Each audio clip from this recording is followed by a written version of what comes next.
বাংলায় শিল্পোন্নয়নের প্রশ্নে পূর্ববর্তী বামফ্রন্ট ও তৃণমূল কংগ্রেস সরকারের কড়া সমালোচনা করলেন রাজ্যের শিল্পমন্ত্রী তাপস রায়।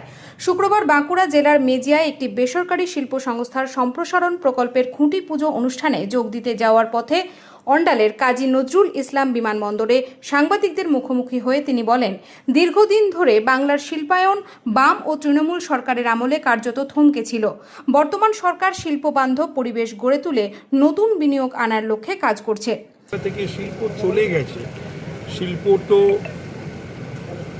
এক্সপানশন দূরের কথা, নতুন তো দূরের কথা, এক্সপানশনও হয়।